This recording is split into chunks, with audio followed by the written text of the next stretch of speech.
going on, everybody? How's it hanging? How's it happening? You guys know who this is. This is Kevin from the Chord Progression Podcast. We are at our final episode of 2022, and this one brings back a fantastic guest from the past, and they're playing a couple shows at the end of the year that we get to talk about too.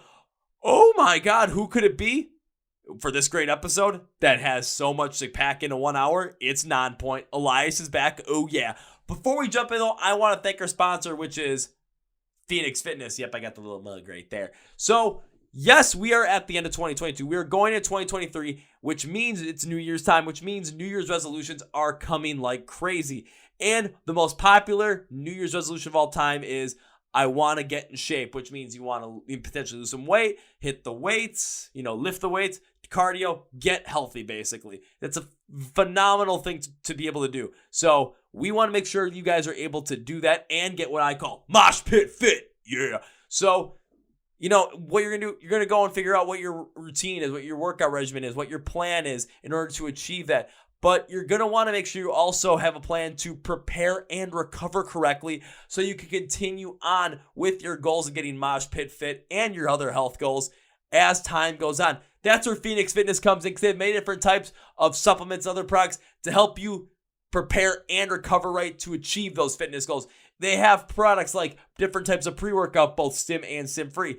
I use the stim-free stuff because I've got way too much energy. I don't need any more. They also have different B-cell recovery compounds for directly after workout, different types of protein for you guys to use to rebuild muscle. They have different compounds for whey protein, which I use, different types of collagen protein, plant-based protein. They have different types of creatine, multivitamins, made for products to help you achieve your fitness goals. So Phoenix Fitness is there for you. Our listeners get 20% off using the code CPP20 at fnxfit.com. Link is in the description of the podcast. Now to our feature presentation, our last one for 2022, and is with Elias from Nonpoint once again. Nonpoint had one hell of a year going on tour. We talk about them on their headlining run back in May and June with our friends in VRSTY. We talk about them supporting Sevendust in the Animosity Tour and supporting Sevendust at their year-end shows in the Midwest, which you can go and see when I believe it's Detroit, East Moline, Illinois, here in Milwaukee, Wisconsin at the Rave on December 30th, and up at the Epic Event Center on New Year's Eve in Green Bay, Wisconsin. Oh yeah, you're not going to miss out on that.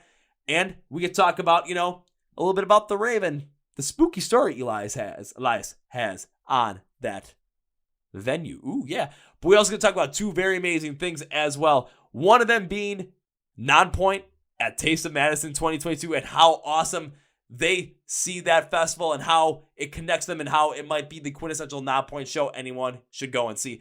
On top of that, we talk about 361 Records and what Nonpoint's going to be doing in 2023, which includes more tours, more new music, what their plan is for releasing this stuff. On top of that, Elias just gets us, spitting once again, spitting knowledge about inspiration, being yourself, how to be unique as a frontman by just being yourself, trust yourself, finding for what works for you when it comes to, treating your vocals correctly, how he does it to make sure that, he gives the best performance possible. There's so much great advice in here for you musicians all across the board, and so much fun and stories for all you guys out there as well. So are you guys ready? Let's go! Yeah! Well, ladies and boys and girls, listeners of the Chord Progression Podcast, as we close out 2022, we are bringing back one of the best artists we've ever had on the podcast before. They've had an incredible year going out, playing all different kinds of shows, doing all different kinds of things, and they're ending the year with Sevendust once again to close out the year and have a great year with us in 2023. So please welcome Elias from Nonpoint Podcast. So Elias, welcome back. What's up, man? Sorry about that. I hit the button and flipped the damn camera around. So, starting off, man, how has it been going with you? I mean, we're closing out the year. You're closing out with Sevendust. You guys have been on the road consistently throughout this whole entire year. So, how has everything been on your end? It's been great. It was great to get back to family, get some rest, do a little bit of holiday stuff. I was home for basically all the holidays this year.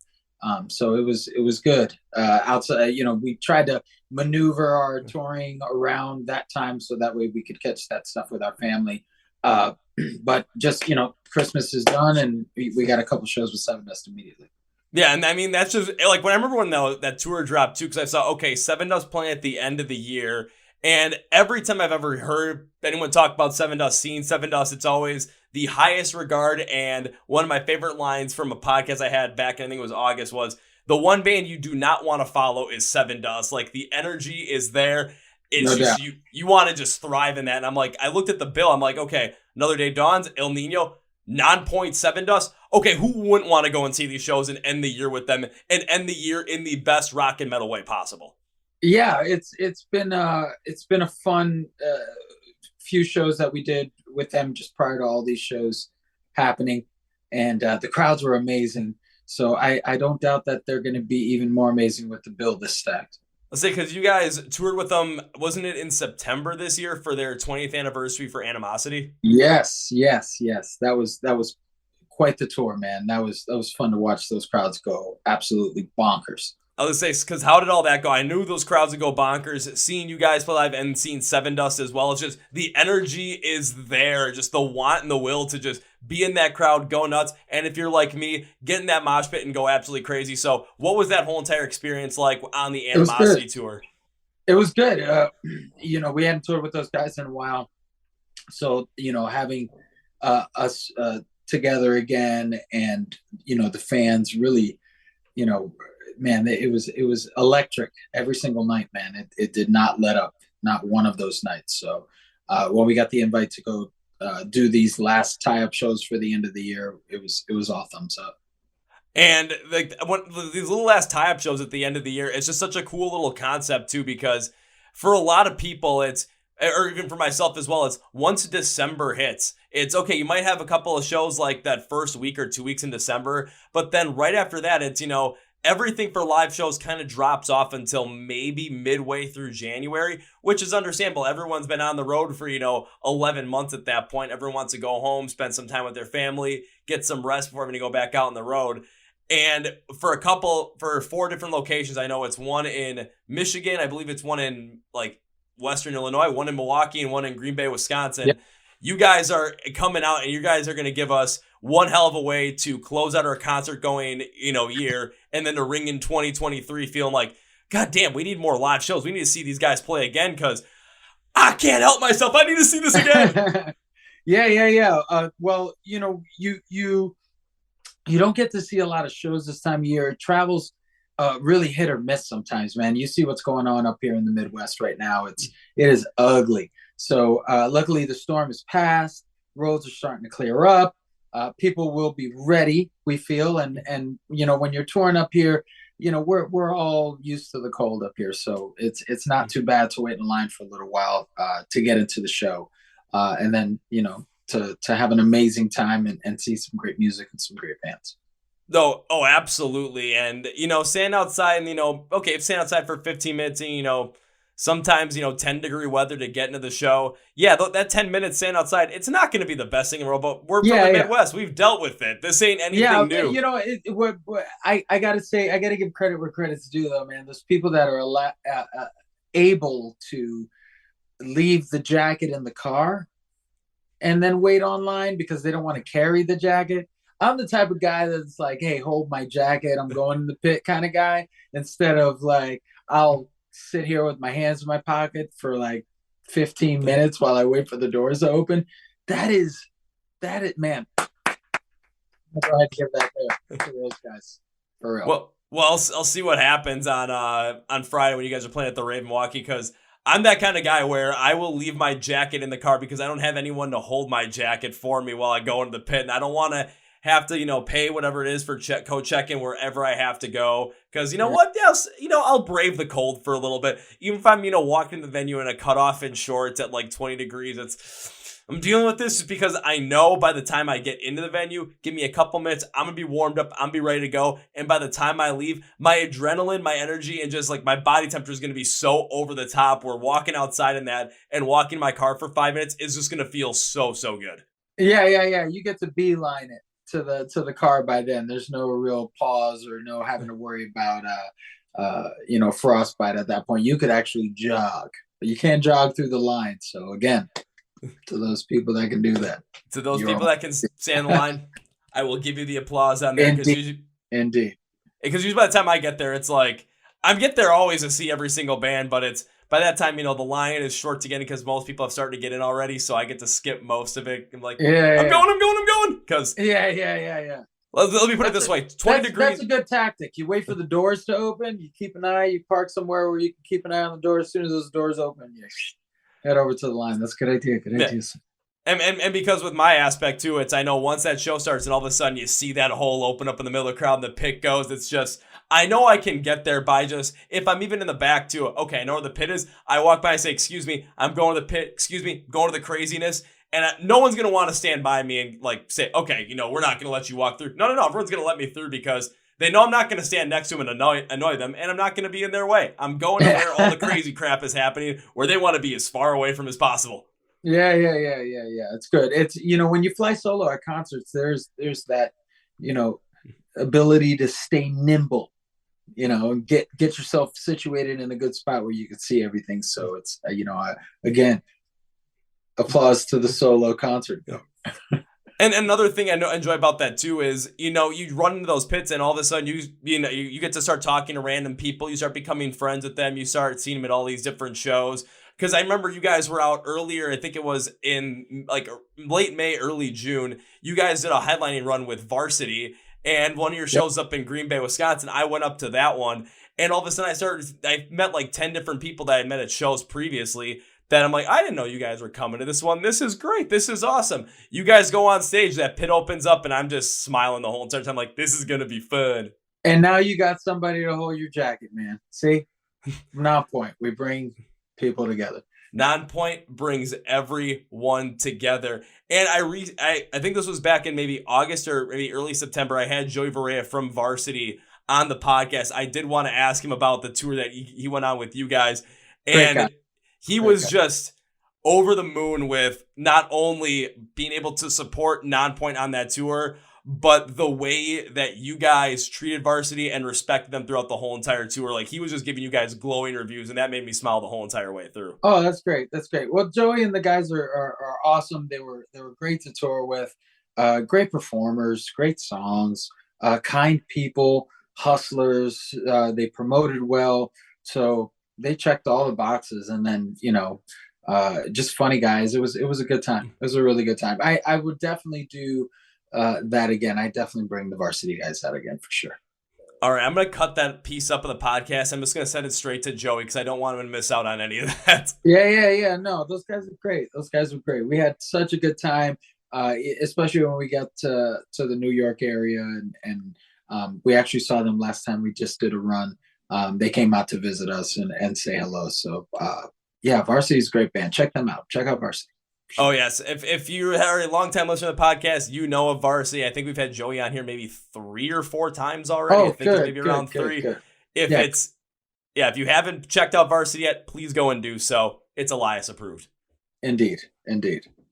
Say from that tour that you guys went on with VRSTY earlier in the year, do you have any like crazy stories or any interesting things that happened with VRSTY on that tour? Because I always love story time on this podcast. With VRSTY on that tour, the last night of the tour was pretty good. It was we it's always that end of tour antics, but we really had that last end of tour reality where, hey, we have to start saying our goodbyes. And I say, I guess, not so much the craziest memory, but one of the coolest memories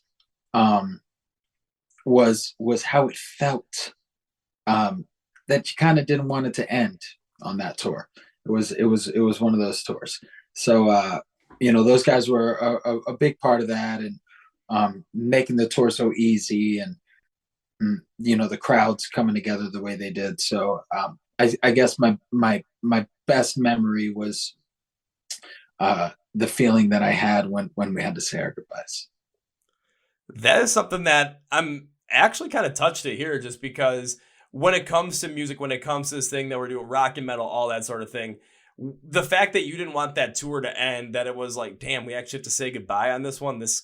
I don't want to do this. It just speaks to just not only the connection that you guys made with yourselves, with VRSTY, with the fans as a whole, just everything. You guys created such a positive impact on that run that you did, where it just adds more to the family vibe of rock and metal. And I mean, it's just exemplified in that story right there. Yeah, I mean, we're out on tour together. We dealing with things like weather and stacked shows, voices, sicknesses, illnesses, you know, mechanical issues with vehicles, all these things that, you know, pull everyone's attention away during the regular part of the day, outside of the hour that you get, you know, when you're playing the show. And by the time you get a month in, you really caught the groove of the show. It's just it's you know, it's second nature. And then same thing with that, you know, comfort with a person that you've now been around for a month. And, you know, in the first couple of days, you're like, hey, you get your first meeting on. And then in the first week, you're focused on, you know, shaking off the cobwebs and getting the show down, and making sure that that's, you know, banging, because that's what matters, obviously, the most. And then, you know, by second week, you're picking apart the show, and, you know, you're feeling a certain kind of way, whether you need to, you know, just keep your foot on the gas, or whether you want to make some changes. So then, you know, week 2 is normally around that. And then week 3, you're humming. And that's when you kind of finally feel like you can venture out, hang out with people, you know, maybe have a drink here and there, because, you know, there's only a few more days left. And then the last week, it's like, that's when you really, you know, we've really got to hang with the VRSTY guys, and at least me for the most part, because, you know, I gotta be careful with what I do with my voice. It's something that David from Disturbed, you know, told me a long time ago that, you know, really rang true. I always noticed he was really soft-spoken backstage, and, you know, I pulled him over. I was like, hey, man, come hang out. And he was like, no, I have to be careful with my voice. And, you know, I really don't like to be loud, and you have to be careful, you know, that kind of stuff. And I was like, oh, yeah. And, you know, I let him kind of go for a little bit, because, you know, he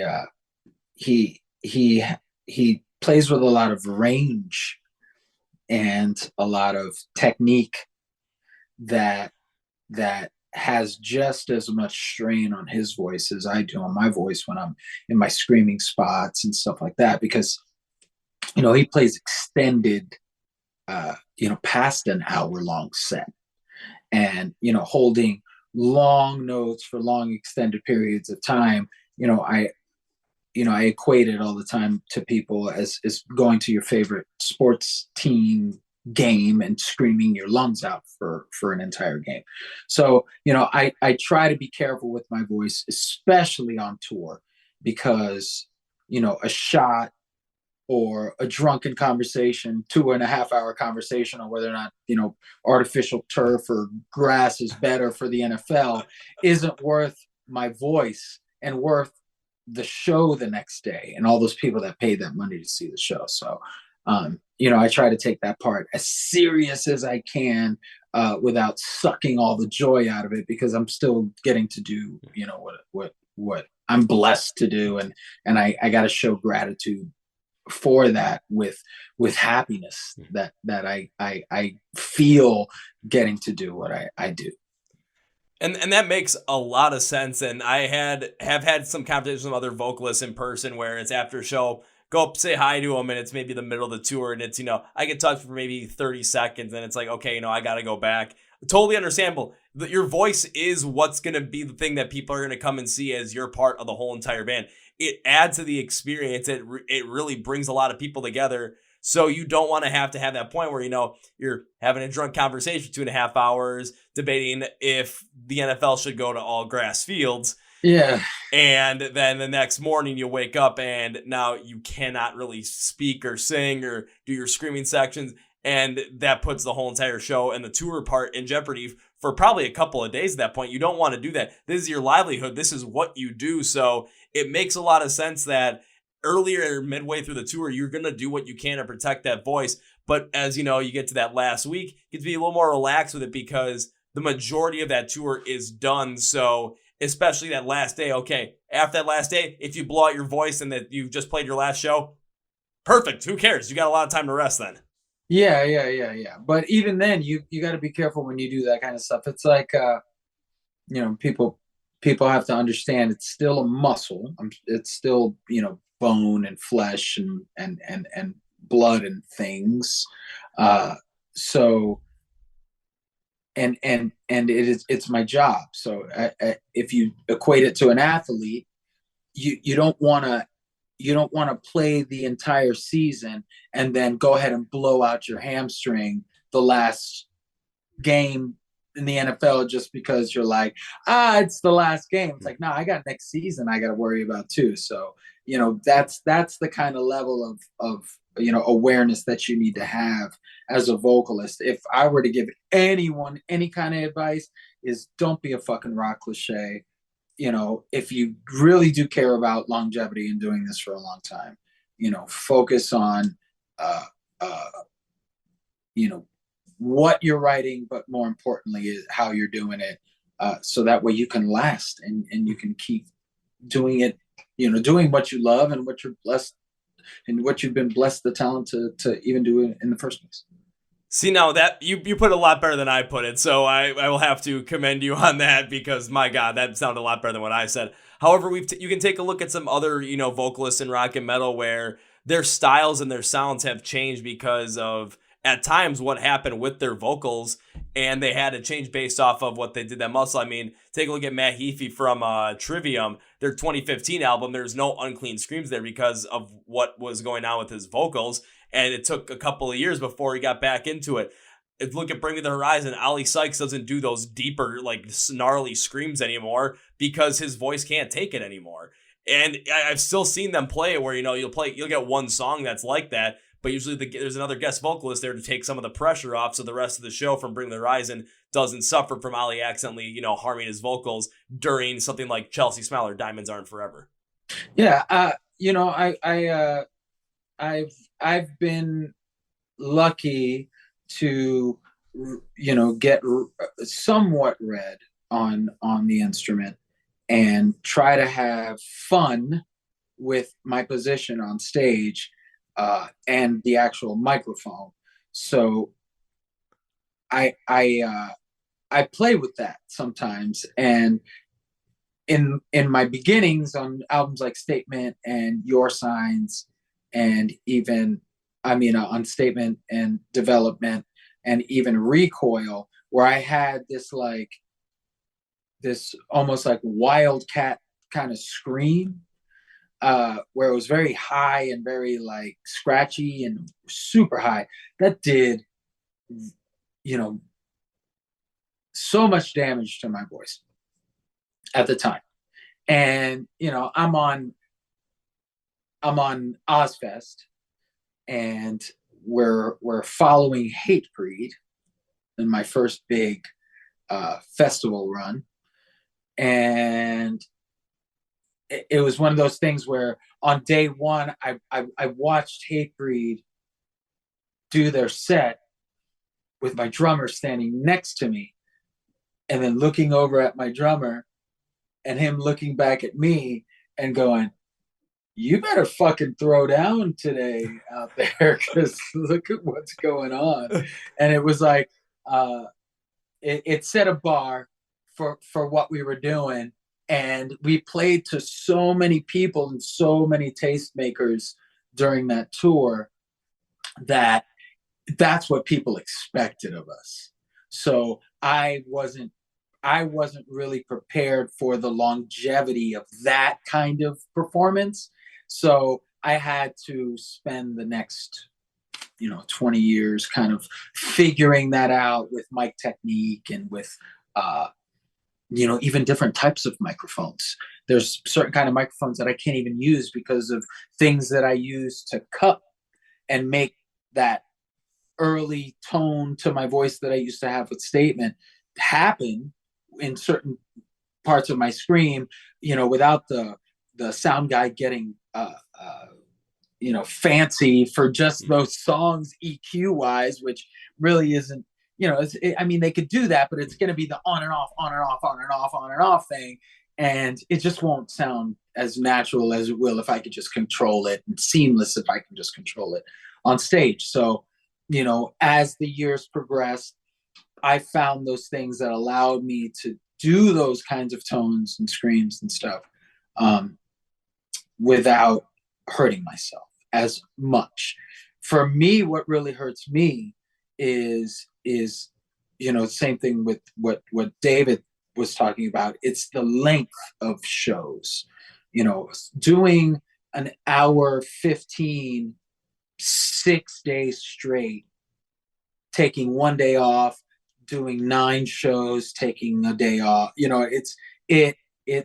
By week 3, you start really coddling your voice and avoiding conversations, just nodding to people, and, shooting texts when you feel like you can. It's like, hey, put your order in. I'm like, I'm not even going to the front line. Shoot a text, hey, just to avoid the conversation. Because like I said, the most important thing for me is that hour, at the end of the day, where that everybody's there for, and the fucking reason that I'm there for. And if I feel handicapped because I'm not at least 80%, because the other 20% I can have a good time with the audience, where I know that they'll walk away feeling that even in that condition, I still over delivered, because that's what we try to do. And it speaks to just the longevity that Nonpoint has had as a band. Because I still remember when like Bowl with a Name came out. Like, that was the first song I ever heard from you guys. I was probably like maybe 11, 12 years old at that point. And now it's 16 years later, and you guys are still going out there. You guys are still playing these shows. You guys are still bringing people to these shows. You guys are still putting on great stage performances, because I've been able to see you, I think it was maybe once or twice now, for sure. Another time on Friday, because I'm not missing out on that show. God willing, it's we try to keep ourselves healthy. The guys are actually everybody's actually really good about that. Nobody's big drinkers. None of us really party that hard in that sense. When we do party as a family, we definitely party as a family hard on the bus as a group when we do it. But we're out there to do the show. People have seen it, even in the past, when we go out to get something to eat, they'll see the band together a lot, and apparently that doesn't happen with a lot of camps. We've heard that comment our entire career. It's like, you guys are going all together? I'm like, yeah, we hang out. Why, you guys don't hang out? Like, no, he's over there, he's over there, he's over there. I'm like, sometimes we, need a break, but for the most part, we want to hang out. And that just continues to, speak to the longevity that you guys have had as well. And that kind of wanting to continue to hang out with each other is even after the shows, just go and play. So yeah, we're going to hang out together. We're going to party as a family. We're going to be as a family together. That chemistry ends up, flowing into your live show, again, to the point where people not only want to come and see you guys, but people want to come and see you guys again and again and again. It's not something where we want to go see Nonpoint because we know it's one song. No, we want to go see Nonpoint because we know who they are. We know what they're like on stage. We know that they can deliver, and we want to be a part of it, and we want to take part in that experience every chance we get. Yeah, I wish I could experience it more on that side of the line. Even more so than my guys get to, because I get invited out to go drink after the show all the time, and it's like I hate having to say no.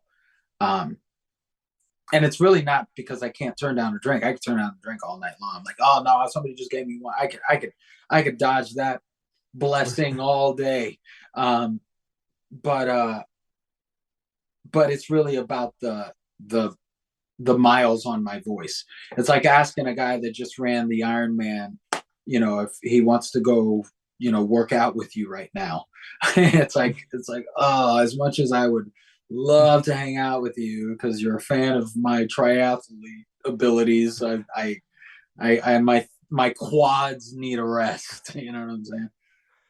Yeah, that makes a lot of sense too. So when it comes down to it, and I'm seeing some other things, come out, like especially from this year where you guys are playing all these different shows, and again, it's just the consistency behind them in terms of the power that you guys are able to put out on stage, the show that you're able to put out. And one of the ones that stands out to me the most, unfortunately, I could not be there for it this year, but I had knew people that were there. Seeing the videos from it was nuts when you guys played Taste of Madison. Yeah, Taste was another I don't know, man. Madison, Wisconsin. I sound like a fucking broken record when I talk about it. Madison is obviously special to our band, but that show in particular, I feel like if they asked us to, play it every single year for as long as we wanted to, for the rest of our careers, I would probably most likely 99.9% guarantee that we would all five say yes. So it's that kind of just monumental bookmark to any year that we have as a band, as musicians, as entertainers in front of people that get to perform in front of people. The crowd is rarely matched to that crowd. Being able to sing everything, the volume, just how loud they are. I mean, I play festivals all the time, and Taste of Madison is unreal, absolutely unreal. Then they should be bringing you guys back every single year, because it's something where at that point it becomes an event for people. It becomes this thing where not only that, but Nonpoint fans are gonna know, okay, for some reason, Taste of Madison just is like you said, the bookmark thing for you guys. It just stands out. There's gonna be like this weird pilgrimage thing where people are gonna want to come to Taste of Madison to experience Nonpoint at Taste of Madison all the time. We have that right now, with a really high number of our Midwest fans, but people do fly in all the time for Madison. Our friends from Seattle flown in. We've had friends from LA fly in.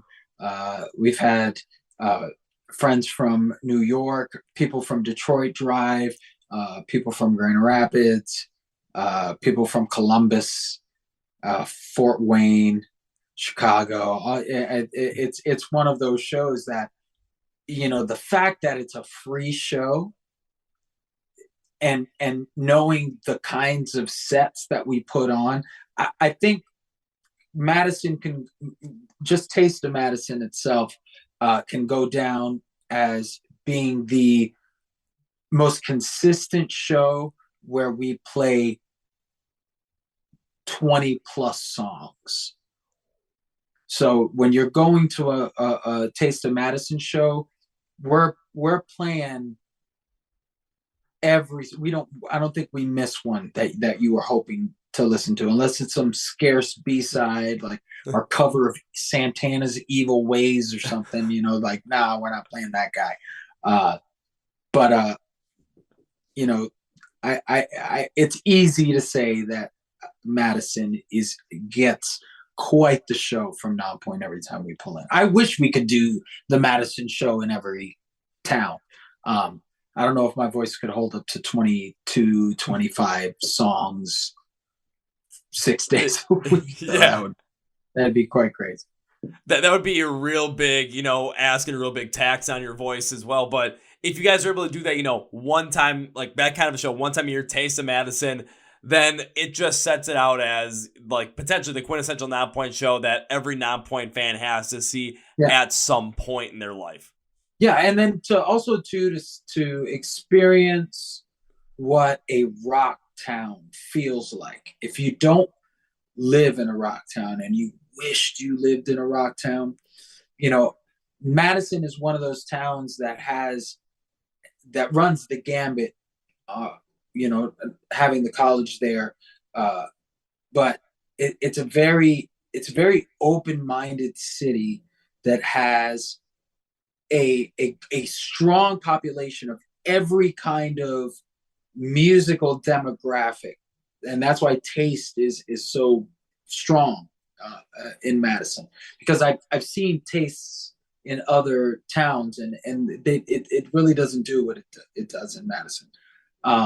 But I would say hip hop, rock, country, and pop music all thrive in that town, because I guess it's the circulation of the youth that goes into the town, with the college being there, but the stations, the radio stations, and that station in particular, JJO, man, they like a band, they get behind it. They don't let the opinions of other people sway them. They see somebody, they like them, they feel like they should get some notoriety, they jump on it, and they go hard. That's what I've seen with JJO as well, because I was in Madison. This was at the beginning of December. It was just a radio show that JJO was putting out. Was Falling in Reverse, Escape the Fate, and Fame on Fire. And I know Fame on Fire was also at Taste of Madison. And it was just seeing, okay, Fame on Fire is going to go on stage. It's a sold-out show, but that crowd is already all completely packed into the venue, and everyone knows pretty much every single Fame on Fire song. So when, like you said, JJO gets behind somebody, they're not going to care about what other weird opinions, other people are going to have. They're not going to care about, oh, this, like, for some reason, this one artist, they're just not getting a lot of love or something like that because of one reason or other. Okay, if we like them, we're still going to push them. And then you're just seeing what happens when they come through, when they're playing at these venues in Madison. Just the people show up for them, and the people are not just showing up to show up. They're showing up, and they are actively engaged throughout the whole entire set, throughout the whole entire show, singing along, knowing every single word, head banging, throwing their hands up, going like this, or us in the pit moshing like crazy. It just creates that atmosphere of, this is awesome, the support is there, and the community is there. And what you guys experienced at Taste of Madison, I mean, that just encapsulates everything right there for something for everyone to see. And I have watched your guys' sets. I know it's on YouTube, or like there's a good portion of it that's on YouTube from that day. Watching it, again, I'm a little disappointed myself. I'm like, why did I not make it out there that day? I know I had something going on, but why did I not say no and just go and see you guys perform live there? I blew it on that one. Yeah, well, that was it's like I said, it's one of those shows that you if you get a chance and you're close, man, you don't want to miss any taste. They between the vendors and the shows, it is something that you don't want to miss. It's not something you want to miss. So if you guys are gonna be able to play there in 2023, I'm making sure I'm keeping it in my mind, right down the calendar, not gonna miss it. Yeah, we'll try to figure out a way to top what we did this past year, and that is gonna be hard to do, because that show, when people now talk to me, it's like, hey, well, what's the best show that you've played lately? Can you name a show that sticks out? That one is right at the top of mind. Right at the tippy top end. Of course, you still guys, I know you guys, you go out and you give it your all every single show. And you guys got 4 more for the rest of the year, including one at the venue that I love, near and dear to my heart, the Rave here in Milwaukee. So I know you guys have played there multiple times. I want to ask if there's any story that you guys have from the Rave that just sticks on your head, because I know you played there earlier this year as well with VRSTY. I think that was the second or third show on that run as well. Yeah, we've had a couple ghostly encounters there. A couple other bands have shared some pretty jaw-dropping photos of apparitions in their photos that have toured through that venue as often as we have. But one really in particular that sticks out, we used to have this merch guy that was an assistant to one of the ghost hunting Discovery Channel shows, was actually knew how to put together with some pieces from an old handheld radio, and some fancy mic tricks and some splicing of some wires. Basically built a ghost tracking machine that would pick up sounds and conversations and things that would jump in and out of hearing existence for us, I guess. And we asked it some questions, and it it is definitely the most haunting experience that I've ever had there. We asked the venue people where the most haunted spot of the venue was, and one of the places that at the time we had access to, because they don't give you access to a bunch of those places now unless you go with somebody. So people have gotten hurt and done stupid shit. But one of the places was this back stairwell, and we decided to go to that back stairwell and stand around in a circle and ask it questions. And it answered our questions on the actual tape. We went back to the bus and pulled it up, and we were able to turn it up and, you know, EQ it a little bit and make stuff stick out. Like, we asked the ghost how many people were in the room, you know, asked it basic questions to see if it was really there with us. And then there was 4 of us there, and it actually counted from 1 to 4. It was counted 1, 2, 3, 4, which was really weird. And we kept pointing to each other, and we would go, "Do you know who this person is?" And at the time, my guitar player's name was Zach, and Zach is a very, you know, easy name that comes to stick out, especially when it's a static. The way the machine works, it's not really a machine. It's just it's a radio, and you put all the frequencies to pick up static, so it's picking up every frequency, and it's just running white noise.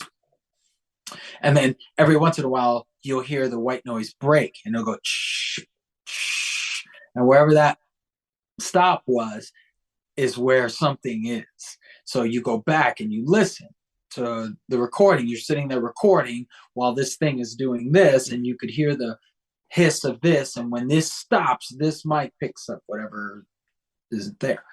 And so it said Zach's name. It said my name, which is really fucking weird because Elias is a really, you know, it's not a common name. So it stuck out, freaked me out a little bit. So yeah, we got the fuck out of there. we got out of there, and that was the end of that. So that was probably my most haunting experience at the Rave. Dang. Well, we'll see what happens. Maybe all of a sudden on Friday you might get another one to add to it. You never know. I probably just conjured up some old demons and shit. Hey, oh, remember me? Countdown guy, right? Yeah, and then all of a sudden what's going to happen is you're going to hear, "Go on stage, kick some ass." Well, the ghosts are telling me I got to go do it now. Yeah. I'm just kicking my guitar player in the ass. Yeah, one other question I want to ask you before, you know, we wrap this up is, because I know you know, you guys are playing shows. You guys are probably going to do a lot more shows in 2023. You guys are doing everything with 361 Records. How has it been going with your own record label from 2022? I know we talked about that a lot on the past podcasts that we did. So I want an update. How's it been going with the record label with 361? It's going great. We're about to drop a new song here very, very, very, very, very, very, very, very, very, very, very soon. And about to do a tour here in the very, very near future. Also, going over to Europe, which is confirmed in the fall for some UK shows, a UK festival, a couple of festivals in Germany, and things peppered in between.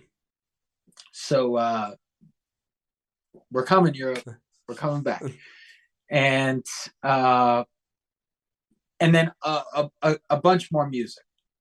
The plan is we're feeling a little, I guess, bridled by the EP album, I guess, infrastructure and model to dropping music.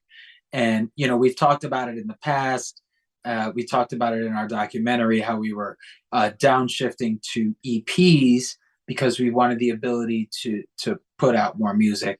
But we're finding even with EPs, where the time that we're taking is too much for building all the content, for building all of the, you know, the pieces. So we got together as a team, and we're starting to look at the EP as a possible album style model to have in our back pocket. But right now we want to get out a bunch of songs that we have in single form, just to get them moving. So there's one literally sitting at the gates ready to go.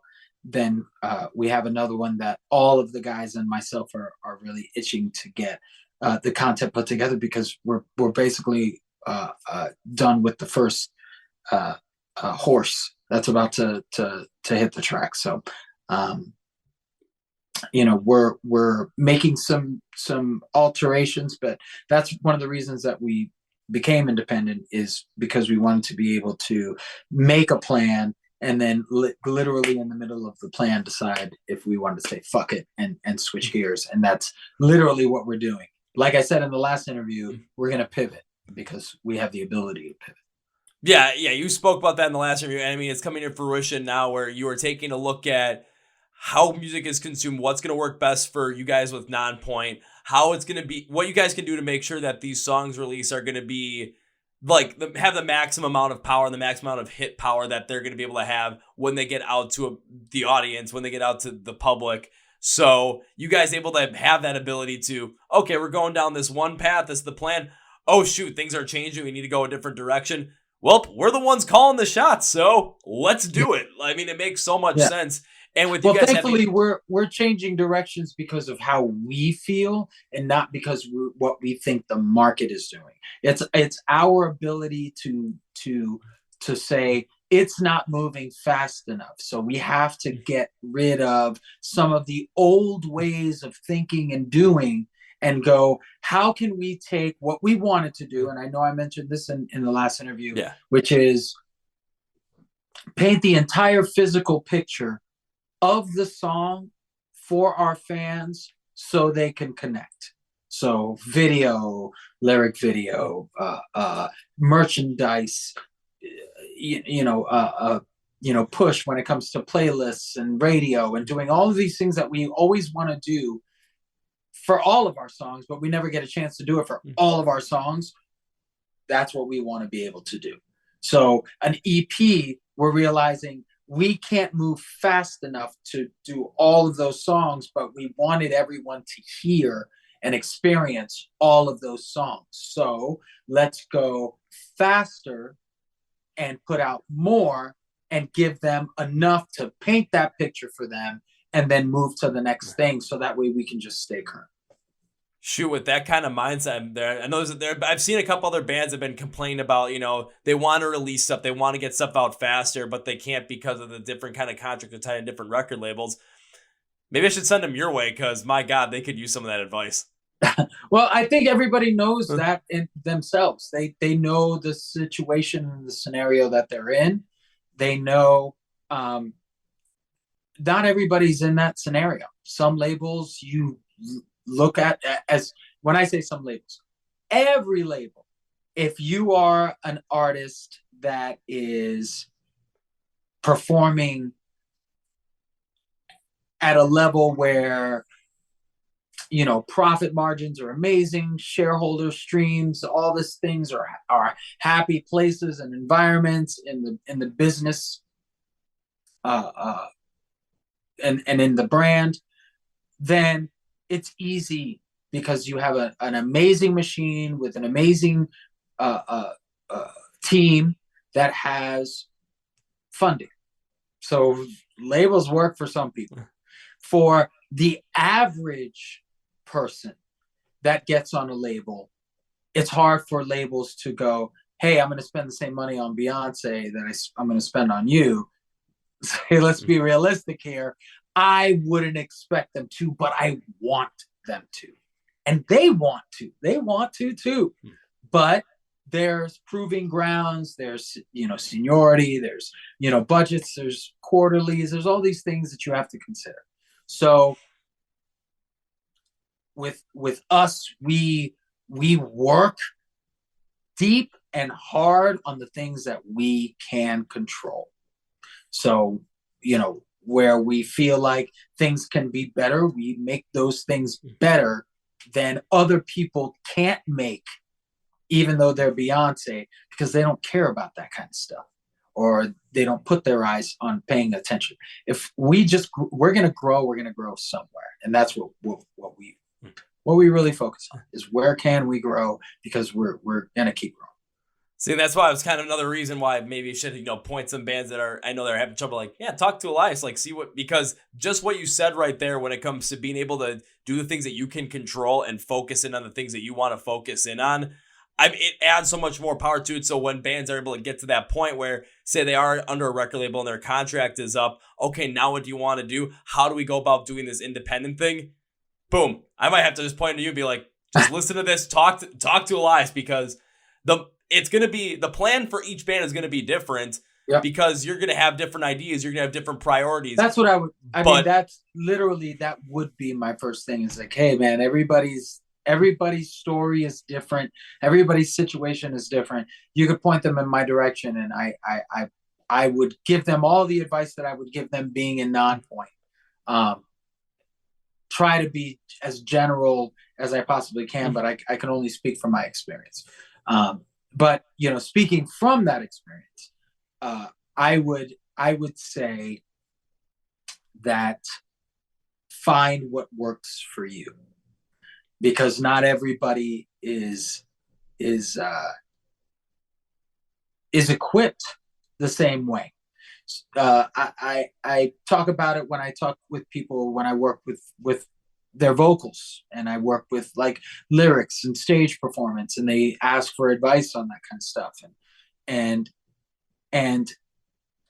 looking to someone for advice on how to be them is the wrong idea. It's more about what did you do to make it work for you, and what is the foundation to that. So for example, when I talk about vocal stuff, I say, if you listed a gambit of front men and you put them all in front of you, if you took the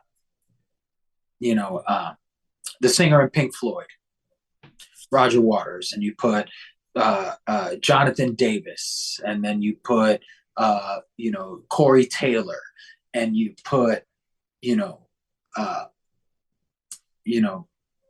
the singer in Coldplay, and you put all these front men in front of you, and you asked, what is it about them? Like Maynard Keenan and all these people that you consider amazing frontmen, and you put them in front of you. The thing that I know, and I do notice, and this is a point that I make in these courses that I do for people, is they're all themselves. They're all themselves on like 10, because even if they're uncomfortable up there, even if they still get the butterflies and still have the jitters and everything, because I still get them on occasion, there's still a fuck you kind of attitude and place that I am, because I've done it so many times. Not a fuck you to them, just a fuck you on like this isn't hard for me anymore. So it's a playground for me. At that point, it's like dropping a big mound of clay in front of Da Vinci, and he's just gonna ding ding ding ding and just go to work. He's gonna have fun. He's gonna be serious, and it's gonna be beautiful when he's done. But when you drop something like that in front of somebody, they're gonna make only what they can make. So if your goal is to be an amazing frontman, you got to ask yourself, well, what kind of frontman am I? Am I, fucking Chino climbing up the PA and diving into the pit? Or am I Maynard with my back to the audience for the entire fucking show, staring at a 20-foot screen, with aliens and blood flying across it? It's like there's each one of them speaks completely different, but each one of them found what allowed them to be something else. Damn, now that is what I'm talking about when it comes to, that's not even just advice for being a friend, that's just kind of advice for going through life and finding your own way, where you just have to find what works for you. You have to find what makes you the best way you can be instead of trying to copy someone else already done it because that person is not who you are. That person is different than you. Like you said, Corey Taylor, Roger Waters, yeah, those two guys are completely different people, but they both stand out to such great capacity because they found exactly what worked for their sound, what worked for their style, and also that's too, why they stand out. But be also too, in that same breath, side note, be guiltlessly inspired by things that inspire you. Example, like Chaos and Earthquakes. When you listen to Chaos and Earthquakes, that was when Eminem had just dropped that Rap God song, where it was just cadence and stacks and stacks and stacks and stacks of lyrics. And, a lot during my first record and my second records, I used to do that a ton. Working with producers, where people here, pull it back, simplify. And when we were in Chaos and doing X, that was at a time where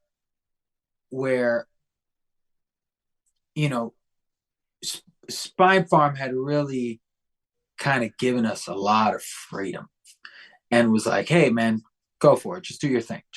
And we did that with that record and really stacked on some stuff. But I was inspired by that record, and you can hear it with that kind of depth of storytelling that I did, like I used to do with What a Day and did with stuff like Bullet with a Name.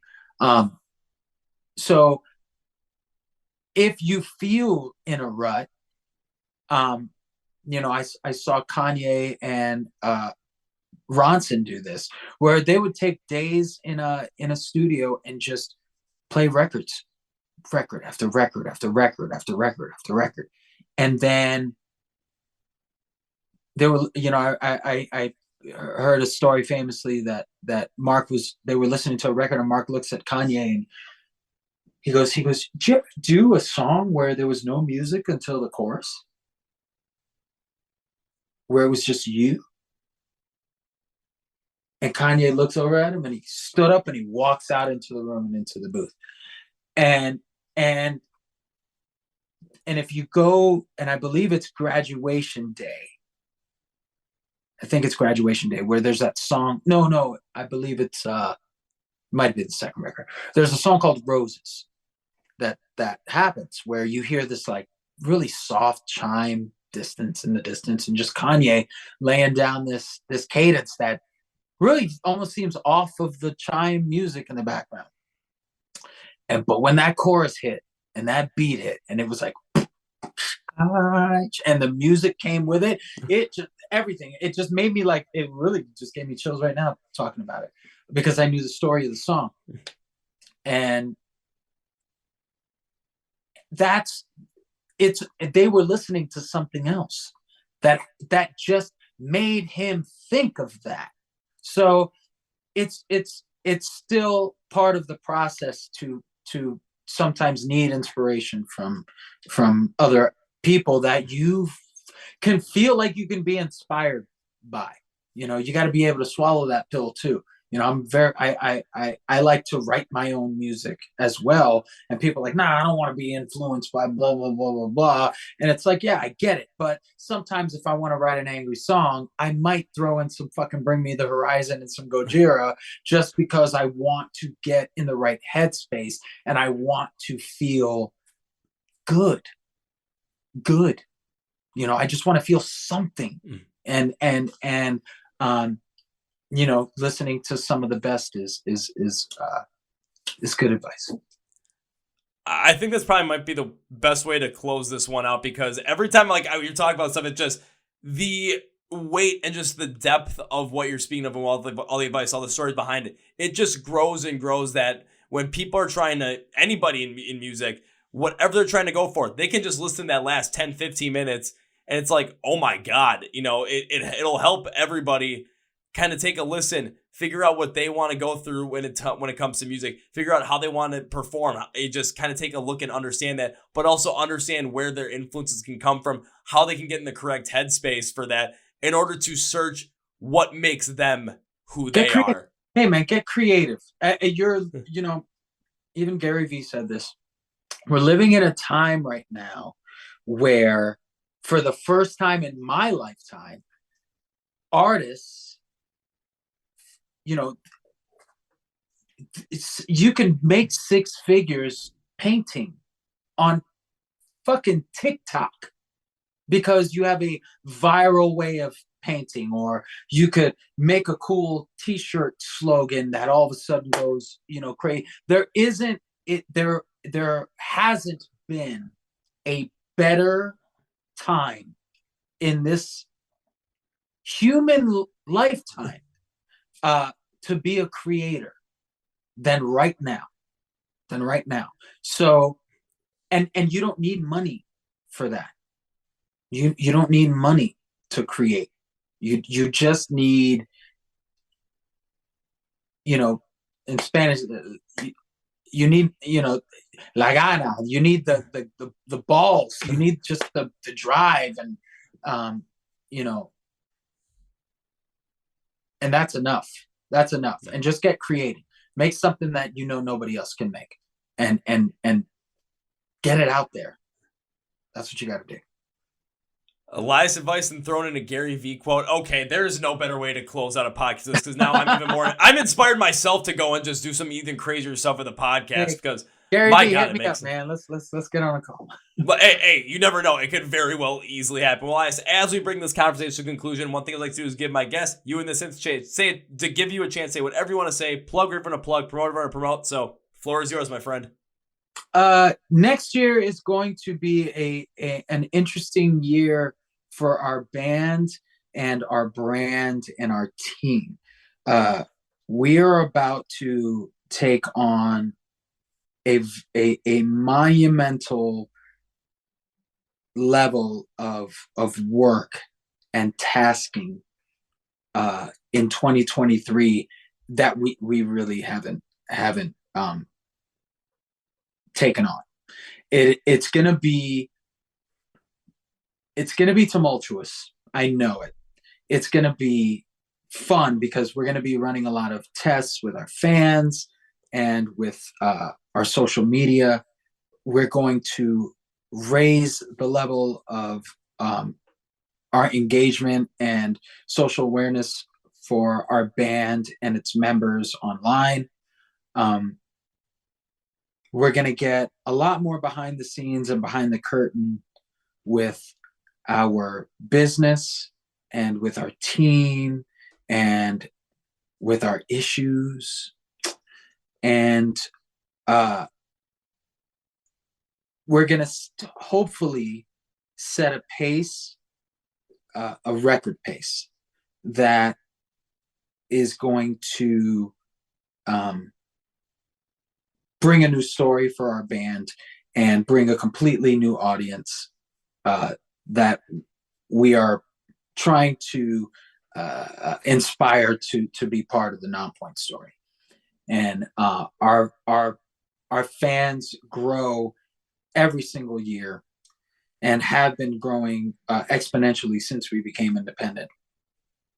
And we feel like now we're at a bit of a spot where we can hit a little bit of cruise control, and we feel like that's a bad idea, that we just need to now go harder.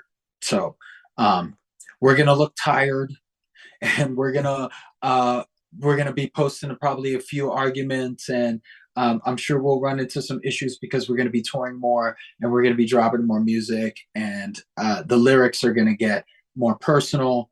The behind the scenes on our music writing is gonna go up exponentially, and 2023 is going to be a year where you're really going to see Nonpoint under a microscope. Oh, damn. Well, it seems like you guys are not taking your foot off the gas, but instead you're up with a little panel, you're flipping the switch, and the NOS is going to fling you guys even more forward in 2023. I mean, that's exciting to hear. Not only that, but just being able to have the fans get even more into Nonpoint by you guys opening up that, behind the curtain stuff, behind the scenes stuff, really getting people to know even more of you guys. That's just something that I don't think can be missed out on. So yeah, you don't want to miss out on that. Yeah, thanks. It's something people, I feel like, want to see. But more importantly, I feel like it's just going to make people understand just the environment and what we do, and what bands that you love kind of do to get out to you and to get music out and to continue to write and to continue to create. And I feel like we're blessed. And the only way that I can really show any more gratitude is by being like really honest with what we're doing and what we do, and let people see where their dollar goes and where their commitment goes, and see the guys that we are and the team that we have, and the girls. I didn't forget you, Frankie. And I will say it this way. The best way to do that is make sure you're following Nonpoint literally every different place you can, whether it comes from all different social media sites, on YouTube, from find their website, be able to buy merch, be able to find all this stuff that's going to come out in 2023, be able to find where you can see them live, all those tickets, everything, where you can stream music, buy music, download music, everything. Go Facebook. For it. You can type Nonpoint on Facebook, type Nonpoint on IG, type Nonpoint on Twitter. You go to nonpoint.com. It's got links to all those places. It's got our store. It's got our tickets to every single one of our shows. That's the place to get it all. And then, of course, our YouTube channel right now, which the subscribers are growing. That's another place that it's getting crazy. So go check it out. We got a lot of the shows that we talked about on this interview on our YouTube. So go check it out. And one of the other ways you can go and find out about all this stuff and where you can find them and where you can be able to, find those links, description of the podcast. All the links are going to be there. You're going to be able to find them. I'm taking care of that for you. So you have to just click follow, click share, click subscribe, click buy, click download, click stream, all that kind of stuff. Now, there you go. I remember the last time I saw you, whenever I've guested the podcast, I tend to make a promise as a way to say thank you for the podcast. So I just continue to support you. And my promise is always that when I see you perform live, first round's on me. I did see you play live in May. Unfortunately, I could not stay that long after the show because I had to go literally home so I could go down to Indianapolis within the next 6 hours. So, however, I'd see you on Friday. So if I do run into you at some point, even if you are resting your vocals though, I'll find something else. So first round, I should be fine. No, I'm gonna be fine. It's a short run. It's holiday season. You owe me a drink. Let's go. I do owe you a drink, so I will find you at some point on Friday at the Rave, Milwaukee, Wisconsin. And for everyone else, if you're looking to see Nonpoint before the end of the year, which you should be doing if you're in the Midwest, this little run they're on with Sevendust, El Nino, Another Day Dawns, perfect way to go about it. And if you want to throw down the pit and have some fun with my crazy ass, December 30th, Rave, Milwaukee, Wisconsin. So Elias, as we're bringing this podcast conclusion, I cannot say goodbye because, hell, I'm seeing you on Friday. And I'd love to have you back on again because these are always fantastic. So this is not goodbye. This is, I'll see you later. I'll see you soon, buddy. Well, folks, that was my interview with Elias from the band Nonpoint. Once again, they are out on the road to close out 2022 here in the Midwest with Sevendust, El Nino, Another Day Dawns. Detroit, I believe it's East Moline, Illinois. They're also in Milwaukee, Wisconsin on December 30th and the Epic Event Center in Green Bay on December 31st. But when they're here on December 30th, they're at the Rave. And come and join us in the pit. Please, I'll be there. Let's jam out to some Nonpoint. Come on, let's do it together. Go get your tickets. I think there's still some available, so go do that. When it comes to Nonpoint, though, you're going to want to follow along with them on so many different aspects because they are going to be changing the game in 2023 when it comes to what content they're going to do, what they're going to be putting out. You're not going to want to miss out on any of it. Plus, all the shows they're going to be playing in 2023, you're not going to miss out on any of it. So, description of the podcast, they find Nonpoint online. Links for all the social media accounts, website, merch, where you get the content, where you can stream music, download, buy music, we can watch YouTube videos, is all there. So go and do that. Also, make sure you follow along with the Chord Progression Podcast, Facebook, Twitter, Instagram, and TikTok for your viewing pleasure. We're also on YouTube where you can watch all of these podcasts, or you can listen to them on Spotify Podcasts, iHeart Radio, Amazon, and wherever else we are. Thank you, Britain Media, for helping us out with that. You can also make sure that you're subscribed to that podcast too. If you are subscribed, cheers and thank you. If you're just subscribing right now, cheers and thank you. If you're not subscribed, you're like, I don't want to. Reconsider, please. please, for me. If not, thank you for stopping by anyway. You're always welcome back anytime. I also want to thank Phoenix Fitness for sponsoring this podcast, 30% and free shipping. Use code CPP20 at fnxfit.com. Description of the podcast. Thank you, Elias, once again for closing out the podcast in 2022. Thank you in advance for closing out our concert-going year in 2022 with Sevendust. Can't wait to do it. Can't wait to see you guys have going on in 2023. And I wish you all the best because it's going to be awesome to see what you guys come up with in 2023. New music, new shows, new content. I can't wait. Cheers to that. So on that note, that's going to be it for me, guys. Thank you very much for listening to the Chord Progression Podcast. My name is Kevin, and you guys know how I end every single one. Up to the big, healthy, and hearty. See ya! Yeah!